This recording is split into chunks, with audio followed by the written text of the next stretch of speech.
And now the American Family News is ready to go to press. News of events at home and abroad for your American family, brought to you at 5:30 and again in the morning at 8:45, Mondays through Fridays, by the makers of American Family Flakes and American Family Bar Soap, Chicago's favorite soaps for washing clothes and dishes. And here he is, your American Family reporter, John Harrington. Hello, everybody. The smoke and flame from Chicago's worst hotel fire died out many hours ago. But the tragedy and heartache and casualties have mounted throughout the day. At last report, the blaze that swept the LaSalle Hotel has cost the lives of 58 people, and 200 others are being treated for injuries, 4 of them serious injuries. Many of the 58 victims burned to death. Others died of suffocation from the dense smoke clouds, and still others leaped to their death from windows high in the 22-story building. Although Red Cross and city officials have been working untiringly all day, up to 5:30, 13 of the victims remain unidentified. Frantic phone calls have come into the morgue and the Red Cross office from all over the country. Friends and relatives wanted to know about the 1,100 hotel guests trapped by the flames. And now the investigations are getting underway, with local, county, and state officials wanting to know the cause of the disastrous blaze.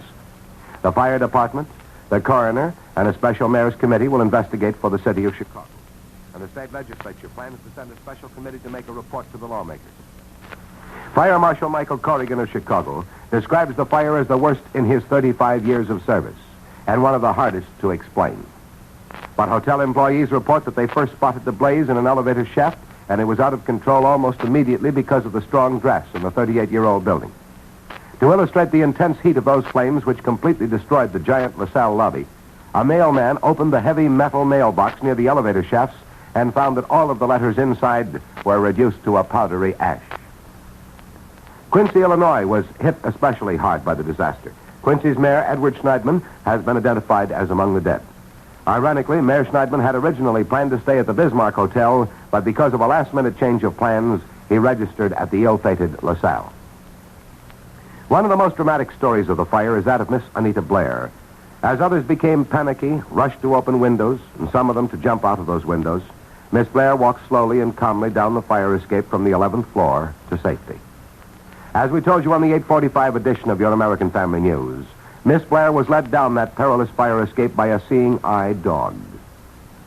Now, perhaps some of you may remember Miss Blair. She's an old friend of ours. When she first came to Chicago along with her dog Fawn last November, she was unable to find a room. She wanted to get a job here, but she was afraid she'd have to go back to Texas because of the housing shortage. By wire recording at that time, Miss Blair appealed to Chicago residents on Your American Family News, and as a result was able to get her room at the LaSalle Hotel. Now we're bringing Miss Blair to you again to tell you her experience when the tragic fire broke out early this morning. So here by transcription is Bob Cunningham to introduce you once again to Miss Anita Blair. Throughout the day, you've been hearing details of the terrible disaster which struck early this morning at the LaSalle Hotel in Chicago. One of the most miraculous escapes so far recorded and certainly achieved in the fire was that achieved by Miss Anita Blair and her seeing-eye dog, Fawn. Miss Blair is in the studio with us now, and here's her story. The first realization I had that there was a fire in the hotel, I was awakened about 1 o'clock by screaming. I heard this horrible, I think it's the most terrifying sounds I've ever heard, of men and women screaming in panic. And I lay there a few seconds and listened to it. Then I got up and went and opened my door, and there were people running back and forth in the hall. And I have no sense of smell. When I opened that door, the smoke was so heavy in the hall that I could actually taste it. So I closed the door and reached for my robe hanging on the back of the door, and then went and got my coat and put my harness on Fawn, my seeing-eye dog, picked up my pocketbook. I debated for a few seconds whether I should try to take anything with me, and then I decided that whatever was there wasn't as important as getting out of the place, and stepped back out into the hall.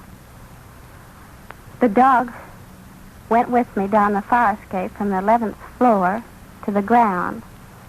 And I think the most amazing thing about the fire was the fact that so many people, although they were filled with panic, They seemed to calm down when they saw the dog taking me down the fire escape.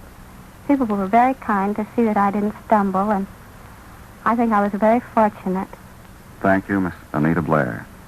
And your American Family reporter also thanks you and joins with you in your thankfulness at your miraculous escape. And there are other stories of miraculous escapes, too. There is Miss Virginia Blake of Bushnell, Illinois, who was rushed to the hospital along with the other injured. But Mrs. Blake, unlike the others, was taken to the maternity ward at Pacific Hospital, where she is waiting for her baby to be born at any moment. And there is Mrs. Claude Stratton, a 74-year-old Miami woman. She was carried from the blazing hotel in a chair by 3 former servicemen of Chicago. They went to her rescue when her husband, tears streaming down his face, begged for their help. When he found her safe and recovering from shock in a local hospital, he wrote out a check for $500 as his only way to reward those 3 former GIs. To 5 young lads from Newton, Iowa, fate was not quite so kind. They came into Chicago for a big fling, their high school graduation present from their parents.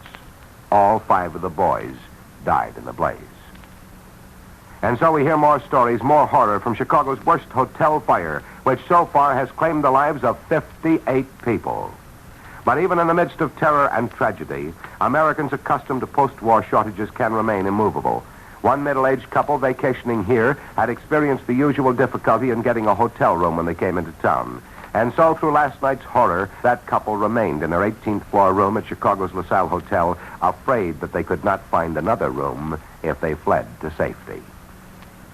Then a good friend of your American Family reporter and Sidney Jones, a near neighbor in Riverside, Colonel Weaver of the United States Army Air Forces, slept peacefully through the fire and was finally roused by firemen. There's one for the books. I'll be right back with more news. Now, here's Ed Roberts. And I'd like to remind you, ladies, that there's an easier, quicker way of doing dishes. A way that at the same time is far kinder to your hands than strong granulated soaps. Just follow the example of the thousands of clever women who've made American Family Flakes Chicago's preferred soap for dishwashing. Now, here's what one typical Chicago housewife, a woman with just your dishwashing problems, by the way, says about American Family. Mrs. C.L. Harris, 2107 Lawrence Avenue, says, "It's amazing how quickly American Family Flakes get my dishes clean. And it's just as wonderful the way my hands stay so soft." You bet it is. And that's why twice as many Chicago women prefer American Family Flakes for dishwashing as any other packaged soap. Why, tests prove American Family Flakes far kinder to hands than strong granulated soaps. And yet they cut grease as fast as any soap in the world. Moreover, ounce for ounce, American Family Flakes make more suds faster than any leading strong granulated soap. And I mean suds that stand up until you're through. So get American Family Flakes. Learn why Chicago women prefer it over all other soaps for dishwashing. And now back again to John Harrington. In Washington, the lawmakers have spent another day with those old familiar problems, the OPA extension and the draft. And just an hour ago, the Senate wound up its consideration of the draft bill by voting for an extension until May 15th, 1947. The Senate version also includes the provision to draft teenagers and to raise the pay for enlisted men to make enlistment more attractive. Now, that leaves as the only problem a Senate-House disagreement on the drafting of teenagers. The House removed the teenage clause from the draft bill before it passed its version last month. As for the OPA, debate over the pricing agency centered in the Senate Banking Committee. But after a full day of argument, the committee came out as determined as ever to lift the price controls from livestock, meat, poultry, and dairy products on June 30th. Concerning the food shortage, the Famine Emergency Committee has issued a new Save Bread call to Americans. The group now suggests that every American limit himself to 2 slices of bread a meal and fill up on potatoes. Speaking of saving, this is a good time for my reminder to you tonight to keep on saving waste fats. The waste fats so vitally needed by our country. On the labor scene, a watchful government has begun organizing its priority shipping system in the event the maritime strike comes off on June 15th. But there were hopeful signs out of today's negotiation meetings that a settlement may be reached. Meantime, the pressure is increasing for President Truman to sign the case and his strike bill. Turning to the international news for a moment. That foreign policy debate in the British House of Commons has continued throughout another day. Both the old familiar voice of Winston Churchill and the newer voice of Prime Minister Attlee took this occasion to take new cracks at Soviet Russia. But the two statesmen are in disagreement on another question. Mr. Churchill believes that Great Britain should continue its policy of non-intervention in the Spanish government affairs, while Mr. Attlee proposes that the United Nations get busy and oust the Franco regime. A monarch who already has been ousted as king is King Umberto of Italy. Now that the votes have been counted, it is official that the Italian people have voted out the monarchy form of government to replace it with a republic. In our immediate foreign relations, the State Department has received a reply from the Romanian government to the American demand for free elections in that country. But our diplomats say the reply is unsatisfactory. To President Truman, leading Protestant churchmen have put a demand that the United States break diplomatic relations with the Vatican. And in the Far East, General Marshall has talked the warring Chinese and Russian factions in Manchuria into a 15-day truce while he works for a permanent peace. For our late international report, President Truman announced a short time ago that he has named Senator Warren Austin, a Vermont Republican, to be American representative on the United Nations Security Council. And that's the Washington and International Report for tonight. Now a few more notes from Chicago and around the country. Although Illinois, as the rest of the country, was horror-stricken by Chicago's tragic fire, the state legislature kept business as usual hours and went on with its debate over the soldier bonus. Veterans themselves appeared on the House floor to argue against increasing state taxes to finance the bonus payment. And Governor Green changed his stand on the proposed tax on movies.